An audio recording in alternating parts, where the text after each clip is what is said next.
The darkness is not empty. You have learned this.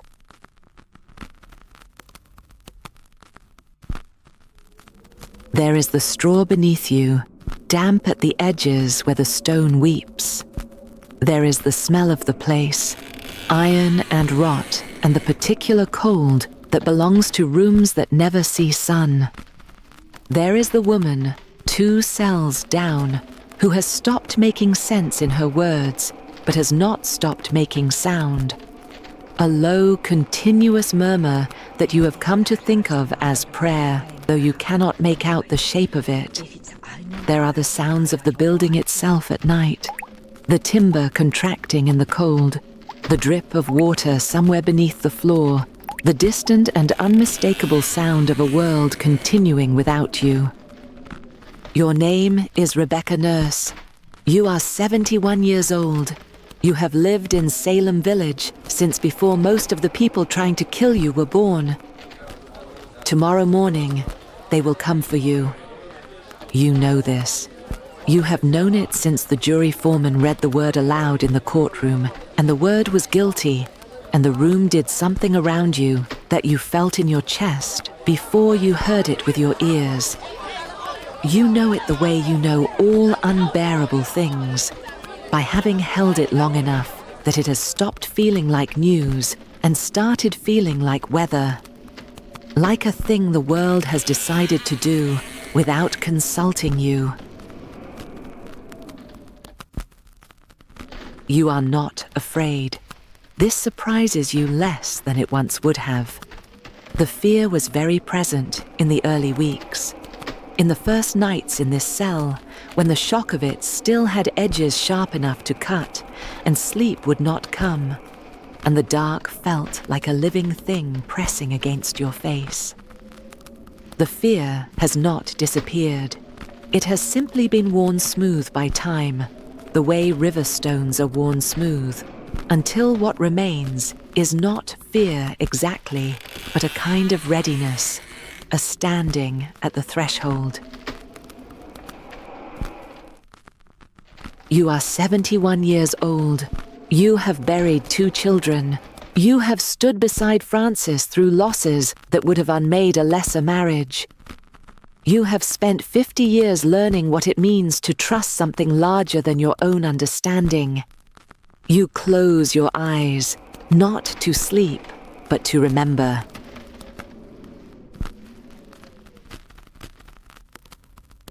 It started with children. That is the thing you keep returning to, here in the dark, turning it over as you have turned it over every night for 4 months without finding an angle from which it makes sense. In January of this year, 2 girls in the household of Reverend Samuel Parris began having fits. His daughter Betty, 9 years old, and his niece Abigail Williams, 11. They convulsed, they screamed, they contorted their bodies into shapes that bodies should not make. They said invisible things came to them in the night, the shapes of people they knew, pressing on their chests, pinching their skin, pulling them from sleep into a waking terror that the whole household witnessed and could not explain. The doctor came. He examined them carefully. He found nothing physically wrong with either child. He said the only explanation was witchcraft. You have to understand what Salem Village was in that January. The colony's charter had been revoked by the English crown, leaving the community without the legal foundation it had built its life on. There had been smallpox the previous year. There had been raids on frontier settlements to the north that left people dead, and the survivors with the particular terror of a world that can break without warning. The village itself was bitterly divided. A years-long quarrel between those who supported Reverend Parris and those who despised him, with old grudges about land and status, and money running beneath every conversation like a current beneath ice. These were people already living with their nerves stretched thin, already looking for explanations for why the world felt as precarious as it did. Into all of this, 2 girls having fits no one could explain, and a doctor who said witchcraft. The first 3 accused were easy targets. Tituba, an enslaved woman in the Paris household who confessed immediately under pressure and began naming others, feeding the court exactly what it wanted. Sarah Good, a homeless woman who begged at doors and was known to mutter under her breath when turned away. Sarah Osborne, an elderly woman who had not attended church in over a year and who had, some years back, made a marriage the village disapproved of. Marginal women the village had already been looking at sideways, already half decided about. You watched all of this from your farm, and you prayed for those women, and you thought, this is a terrible thing. You did not think, this will reach me. Then more girls joined the afflicted. Young women from several families across the village, the most prominent among them, Anne Putnam Jr., 12 years old, daughter of Thomas Putnam, whose family had a long-running boundary dispute with yours over a strip of land along the southern edge of your property. The girls met regularly, and with each meeting, the list of names grew longer. Each new name produced new fits, new testimony, new certainty delivered with the absolute conviction of the young that the spectre of this person had visited them in the night. The names of respected people began to appear. Martha Corey, a full church member, then others. The circle was widening in a way that made the village uneasy even as it continued, because by now the machine had its own momentum, and stopping, it required someone in authority to say, enough. No one in authority said enough. You heard about all of this the way you hear about a fire in a distant part of the village, with concern, with prayer, with the quiet confidence that it would not reach your door. You were Rebecca Nurse. You had lived 70 years as a righteous woman in a community that had known you as righteous for all of those years. You had 8 grown children and grandchildren and a husband the village respected and a farm that had been built by honest labor over 4 decades. You had done nothing wrong. You were wrong. The fire reached your door. A neighbor came on a Tuesday morning in late March. The ground was still frozen, the light still thin and cold, the kind of morning that has not yet decided to become spring.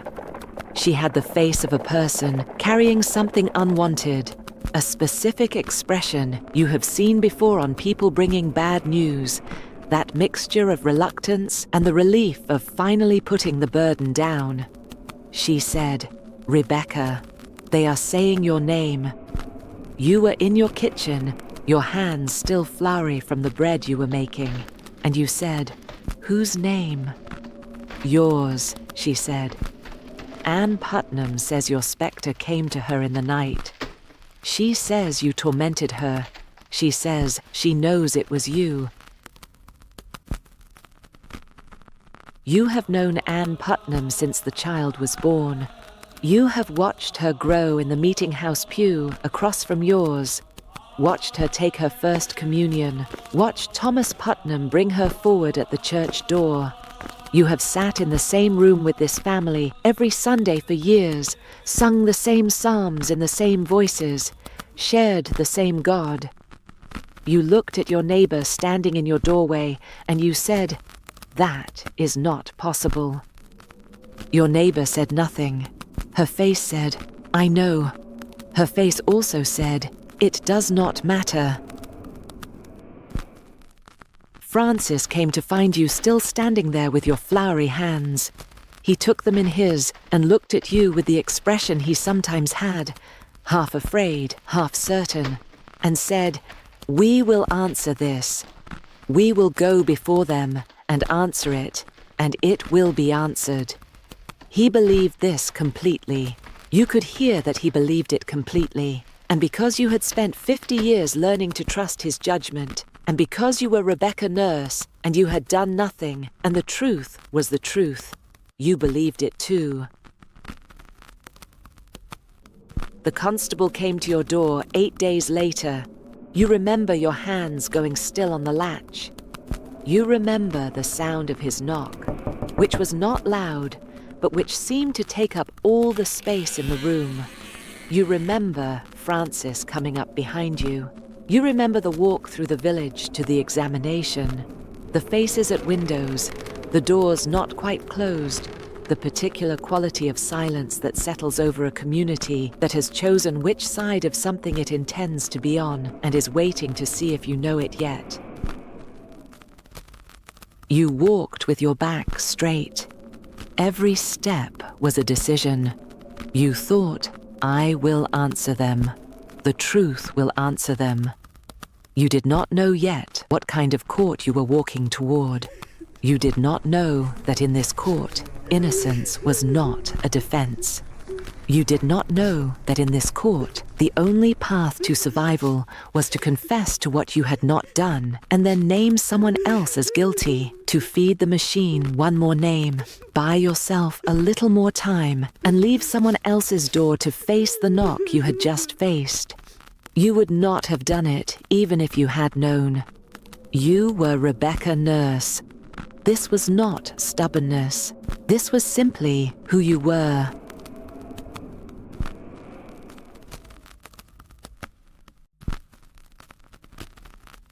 The examination was held in the meeting house, the same room where you had sung psalms beside Francis for 30 years, the same wooden pews worn smooth by decades of the same hands, the same cold light falling through the small windows in the same angles it had always fallen, filled now, every bench and standing space, with a crowd that had come to watch.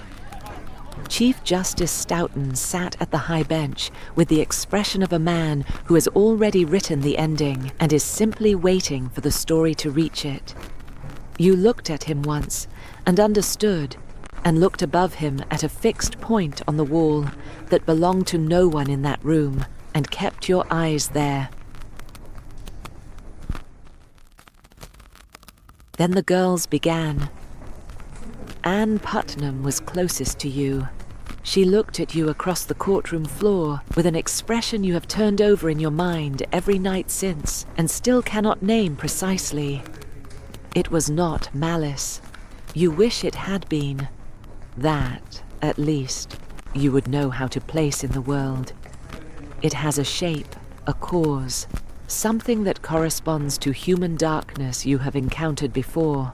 What was in Anne Putnam's face was not malice, it was belief.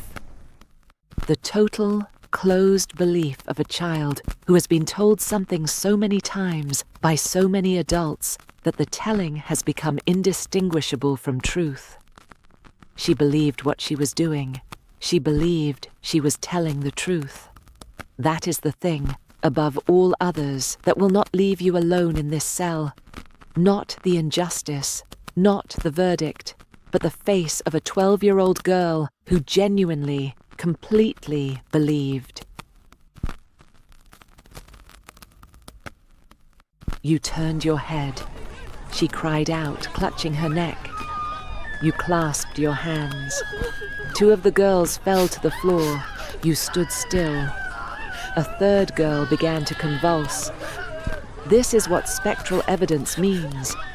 It means that Anne Putnam's testimony, that your spirit, your invisible spectre, visited her in the night and pressed upon her chest and pinched her skin, is accepted as evidence of witchcraft. The spirit is invisible. It leaves no physical trace. The only witnesses to its visits are the girls themselves, and the girls are absolutely certain. You cannot disprove it. No one in the history of the world has ever been able to disprove it, because it was never designed to be disprovable. It was designed to convict. Every movement of your body was evidence that you were tormenting the girls. Every stillness was evidence that you were doing it subtly. The trap had no door because it had never needed one. It was built for a single purpose, and that purpose was not justice. You said, "I can say before my eternal Father I am innocent, and God will clear my innocency." You said it calmly, in the voice of a woman who has spent 71 years meaning what she says. The room did not care what you meant.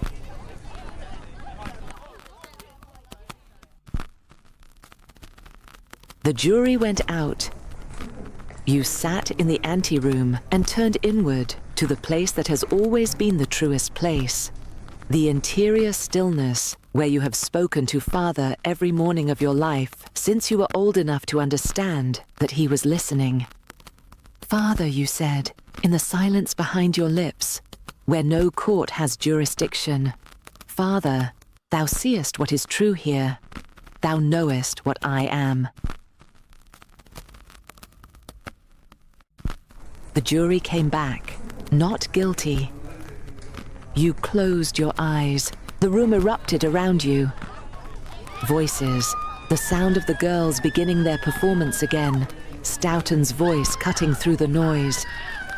And you sat inside all of it, with your hands folded in your lap, and you said, without moving your lips, "Father, thank you.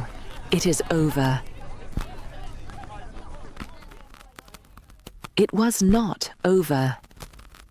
Stoughton sent them back. He pointed to a remark you had made earlier in the proceedings, a comment about the other accused women, which the court interpreted as you identifying with them, claiming kinship with the guilty. As the jury filed out again, the foreman called something out to you across the room. You did not hear him. You have been hard of hearing on the left side for 3 years now, and the room was full of voices.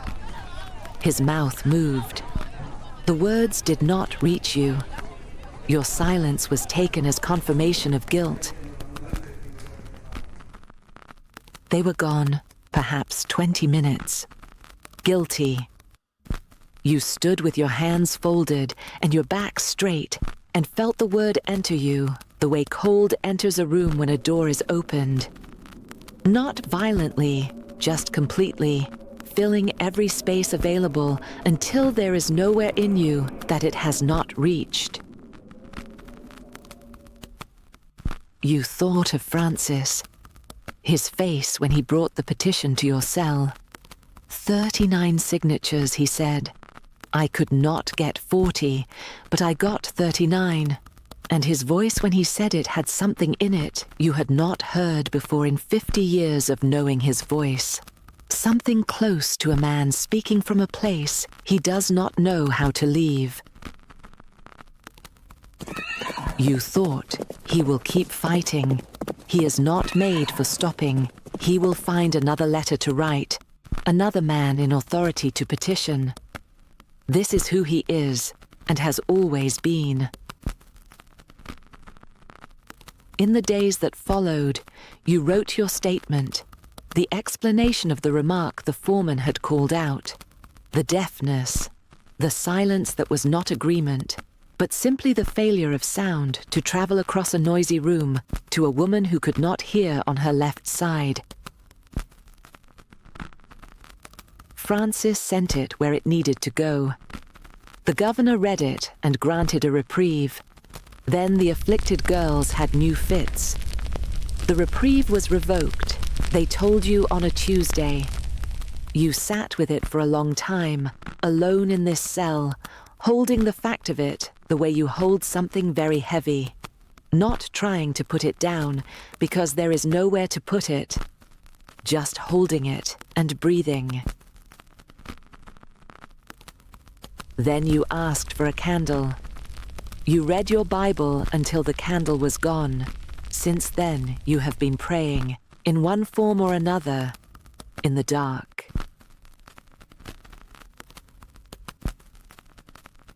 The woman 2 cells down has gone quiet. You sit with your back against the stone wall, your hands open in your lap, and you begin. Yea, though I walk through the valley of the shadow of death, I will fear no evil. Not aloud. The sound of your own voice in this space does something to the words.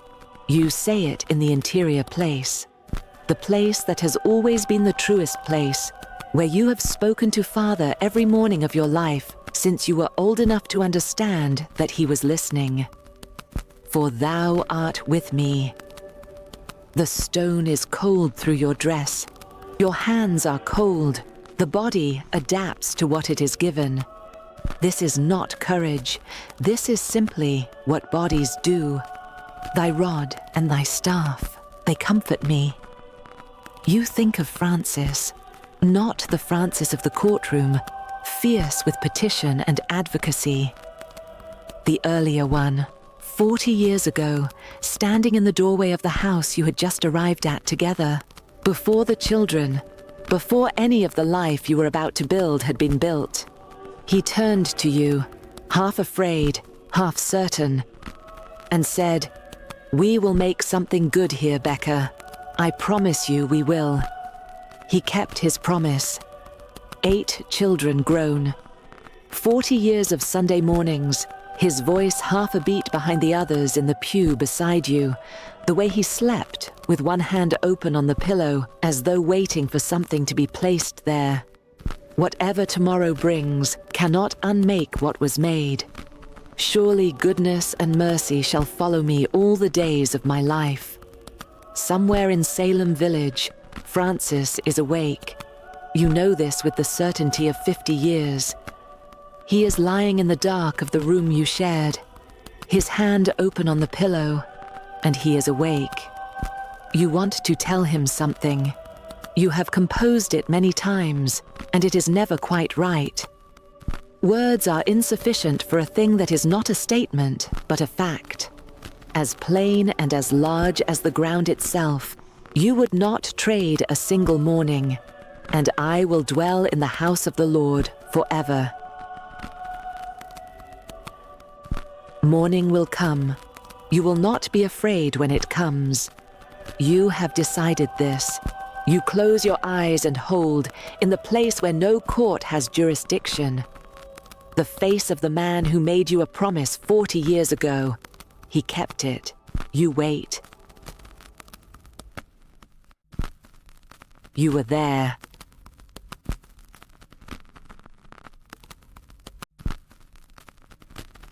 Rebecca Nurse was hanged on Gallows Hill in Salem, Massachusetts on the morning of July 19th, 1692. She was 71 years old. She maintained her innocence until the end.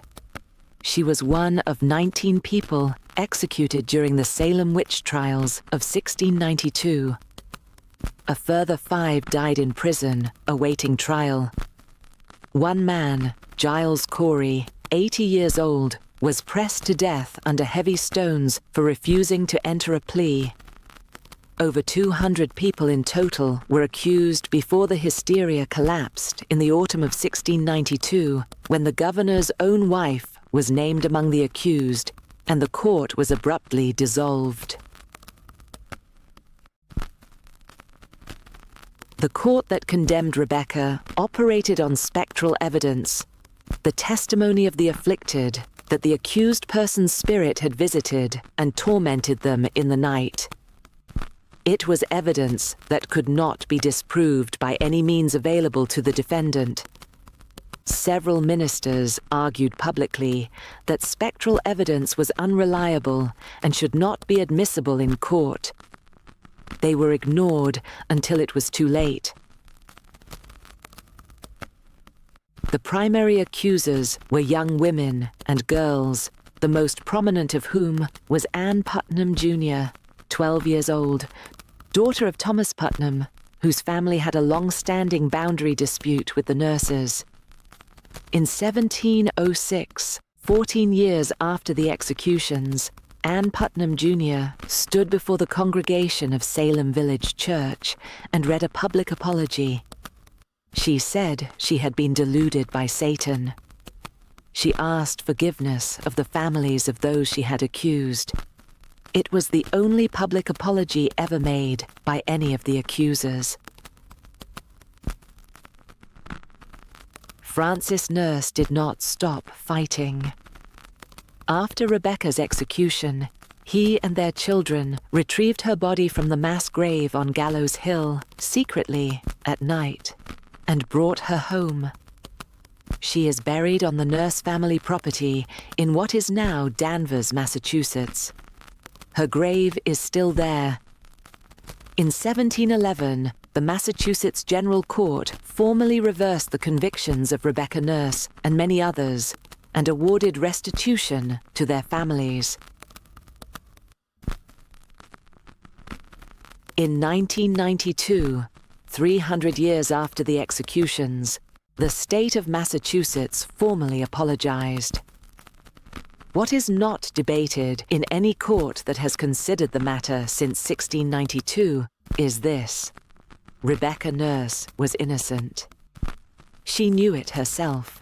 She said so before her eternal Father in a room full of people who had already decided otherwise. History is full of moments like this. If this one moved you, subscribe so you don't miss the next one. A thumbs up helps more than you might think. And leave a comment. Tell us which moment in history you'd like to step into next, or simply that you were here. Every voice matters. This is You Are There. We'll see you in history.